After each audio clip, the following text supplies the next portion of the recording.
Right, so hello everyone and welcome to this week's webinar. I have Jade Herriot, the Operations Officer from Duke of Edinburgh with me today, and she's going to run us through a presentation all about DofE and supporting your volunteers. Like I've just said, if you have any questions, don't hesitate to pop them in the chat function and we'll get those answered for you. Over to you, Jade.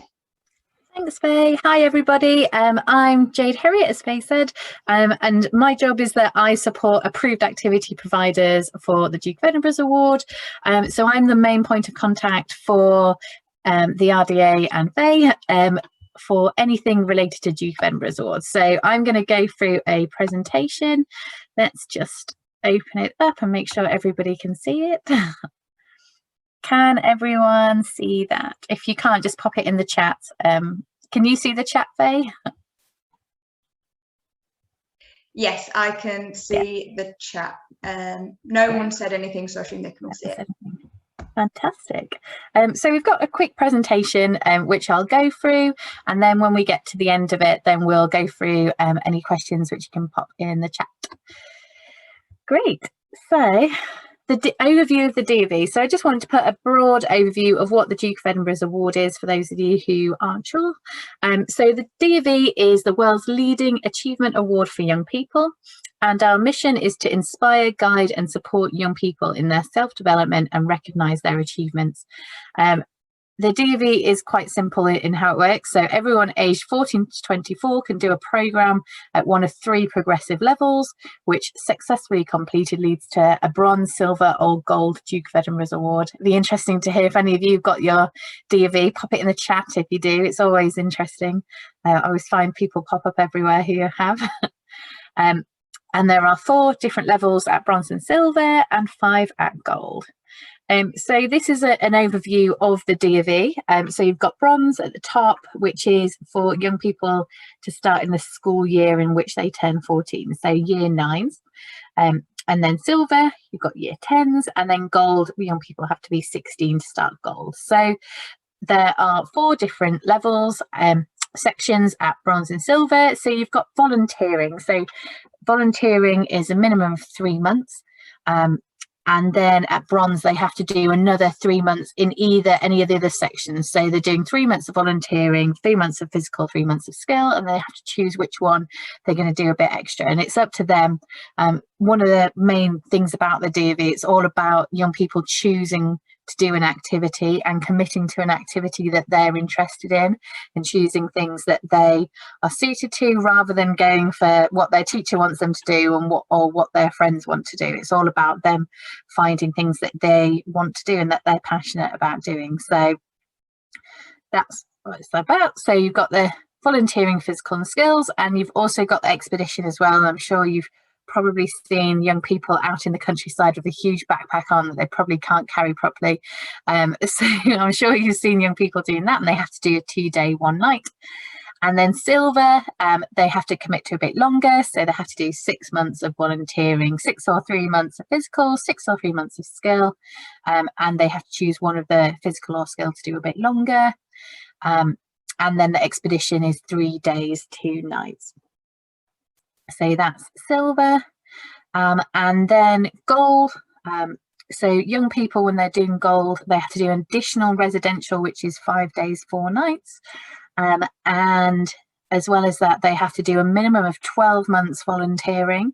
And if they haven't done bronze or silver, then they actually have to do 18 months of volunteering. So it's quite a commitment that they have to really commit to. And then 12 or 6 months of physical, 12 or 6 months of skill, a 4-day, 3-night expedition, and a 5-day, 4-night residential. So, you know, a gold is quite intensive, and young people have to do a lot to gain a gold award, and then they get to go to a palace to get their gold award, which is really exciting. Obviously not happening right now because of COVID, but hopefully that will start again soon.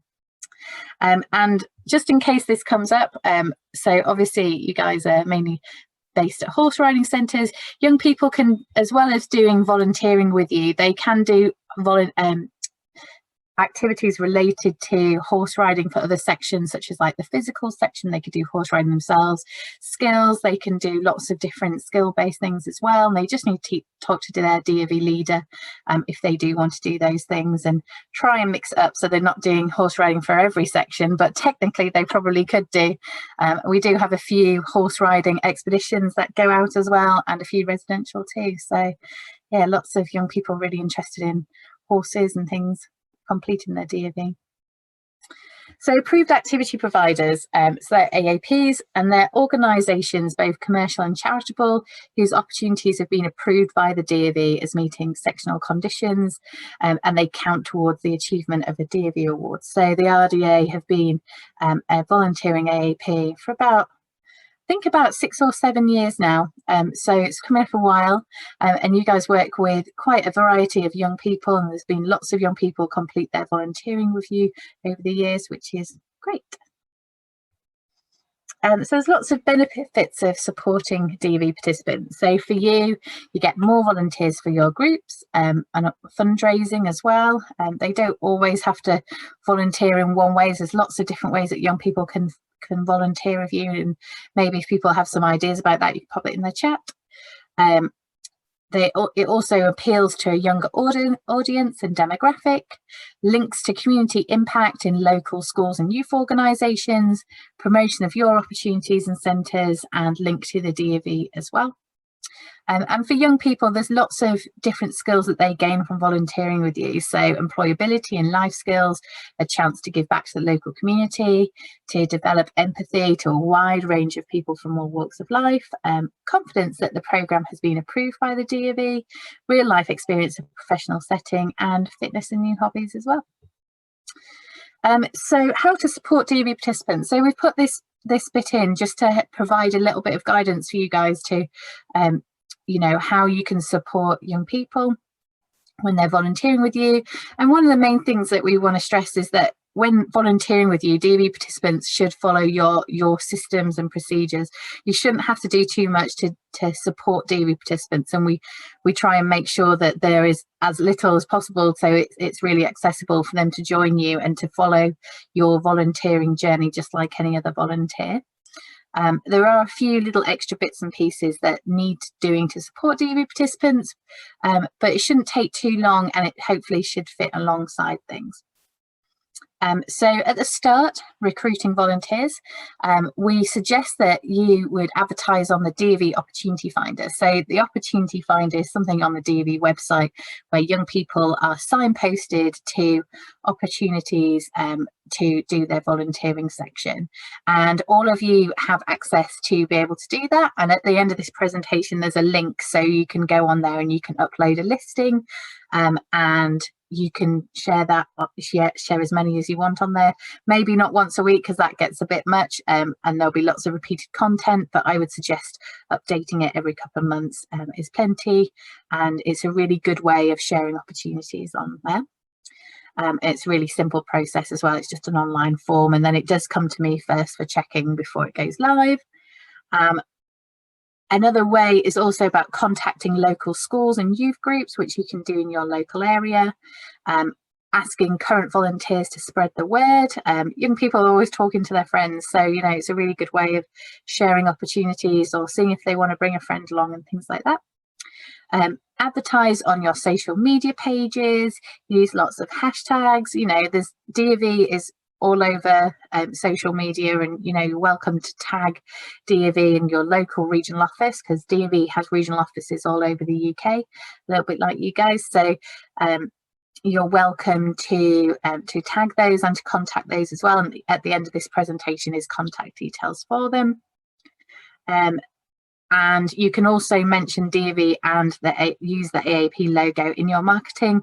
But in order to do this, you just need to contact Faye, and she'll contact me so that we can just have a quick check of those before they're published, just to make sure that they have got the logo right and all those kind of things. So volunteer requirements. So I know there was a question about this before the presentation. So the volunteer requirements is that young people should volunteer for a minimum of 13 weeks, which is 3 months, at bronze, and a minimum of 26 weeks, which is 6 months at silver. They should be volunteering for an hour a week, but we do understand that often your activities can take longer, and that's absolutely fine. They can volunteer for four hours, that's fine. It's totally up to you to how you want to do that. It needs to be a minimum of an hour, or they can do kind of 2 hours a fortnight or 4 hours a fortnight. What we try and avoid is that they spread it out more than that, so we wouldn't really want them to do 4 hours once a month, because if they're just doing bronze, that's just 3 lots of volunteering, and we really want young people to develop, you know, an ongoing interest in volunteering and really commit to an activity. So 3 times is not quite enough, so that's why we insist on that. They also must have someone who can act as an assessor, preferably someone who they can interact with, who can give personal feedback after they finish volunteering. And anyone can actually be an assessor as long as they aren't a family member of that young person. So preferably someone who is, you know, on the yard or wherever the volunteering is, and can be in contact with them regularly just to check up with them, then that would be perfect. If you aren't sure about who can be an assessor, feel free to get in contact with us, and we can chat through that. Or sometimes their DV leader might be happy to do that, but if you guys can try and provide an assessor, that's always the best option, because then they can give feedback directly relating to the activity rather than kind of secondhand. So during volunteering, we ask that the young person is introduced to their assessor. They don't have to see them all the time, but it'd be helpful if they can regularly catch up. Ask the young person to keep track of how often they're volunteering, and if you have any issues or concerns with the young person, we would always recommend that you get that you let people know about that straight away, so it can be kind of addressed. The young person, for example, you could speak to their DV leader or their parents, or to them, whichever you prefer, and if it's not working out or there are any problems, just get in contact and we'll be happy to help. And then after volunteering, so when they've completed their volunteering timescale, so if they've done bronze, they've done 13 weeks, they will need an assessor's report written and uploaded to the DV website, which I've put the link here and it's at the end as well. And it's a really simple system. The assessor's report doesn't have to be really long. It's not really taxing. It's just a couple of paragraphs with reflection on what they've done, how long they've been doing it for, and what they've gained from it as well. And it doesn't have to be really long. There are a few kind of examples and things on the assessor portal. If you're not sure, you can go and have a look at those. And as well, you know, when they finish their volunteering, it's a really good idea to encourage the young person to blog or write and share their volunteer experience, and also to continue volunteering with you. Lots of young people will carry on their volunteering even though they finish their DV, and it's really great for, you know, people to carry on and start volunteering throughout their lives. And then the last thing is, if you guys can keep a track of how many people are doing their DV, that would be really great. Right, so there's just some contact details here, and I think we'll probably have this information shared. So I'm not sure, Faye, how it's working, but I'm sure we'll be able to share this with you guys. Great. So there's Faye's contact details there. There's myself on the AAP team. I can be contacted on aap@dav.org. There's the DAV website, which is the www.dav.org. The DAV regional offices, so we've got regional offices all around the UK, and if you want to talk to them directly about what's going on in your area, then you're welcome to. Their contact details are on the website link there. And then there's the link to upload an opportunity, and it's got all the instructions once you go onto that. And it does go to me before it's published, so if you're not sure of what to put, you can always just write me a little note and I'll see it before I put it live. And then also there's the link for the assessor's report as well. So I think that's the end of the presentation, and we're gonna just check and see if there's any questions. Has anything come through, Faye? No, nothing has come through. I'll just give everyone just a minute or so if they have got any questions, just to pop them through. But thank you so much for talking to us today. It's great, and it's something that I know a lot of our groups have a lot of DofE volunteers, so I'm sure this is very, very welcome. That's great. I'm just reading that Vicky was introduced to RDA during her bronze 23 years ago, and she's still there. That's amazing. I love that, Vicky. That's so good. Just another minute or so, just if anyone is typing. If you do have any questions after this, do feel free to just drop me an email and I can answer those for you. So we've got a couple of questions. One from one lady who says, in the event of problems with the young person, should we contact you rather than the school contact? I would always go through the school first. So go through the school first, and then if you're having problems through that, then you can talk to us. But I would always suggest the school or the parent would be the best way to solve things immediately. Thank you. And then we've got another one that says, hi, I have a girl who's at boarding school, so how will I get her to volunteer over a longer period of time? So is she at boarding school near you, or is she just with you during the holidays? Hang on. It hasn't. In England, so only during the holidays. Oh, right, okay. So the answer to that is that they can, it depends what level they're doing, but they can do it during the school holidays and count that towards their hours. But while they're at school, maybe they could do something that was a little bit different to carry on volunteering. So whether there could be, you know, that they're doing some fundraising, or they're doing something remotely. I mean, we probably have to have a think about what they can do for that, and you guys might have some ideas about what they can do, or whether she can see if there's a local centre near where she's at school, or something like that. But there's always, you know, different ways of doing volunteering if you think outside the box. You know, during COVID there's been so many different types of volunteering that's happened. Or is there something that they could do around kind of social media, or doing something online? It's worth having a think. And we've just had a message saying, we've been approached by a 14-year-old. What issues are there with insurance and DBS? So you can answer that one, Jade, if you like. Yeah, so it really depends on what your policies are and how you support them. So young people can start DofE from 13. So they, you know, as long as your policies and insurance are happy for 14-year-olds, then that's absolutely fine. It's just following your internal policies and making sure that, you know, that you're checking that you're following those systems. Yeah, so Mike, you would treat them as you would any other 14-year-old volunteer that had come to your group. And then we've just got another message saying, is it usual that volunteering stops during the school holidays?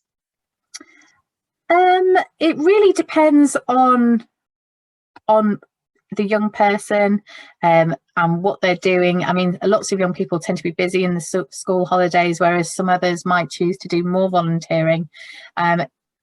We don't mind. It's all about them kind of choosing how it's going to work for them and how it works for you as well. So they can carry on, or they could have a little break and then start up again. It's we don't mind either way, so it depends how you want to work with it. Ultimately your choice about when you want them to volunteer.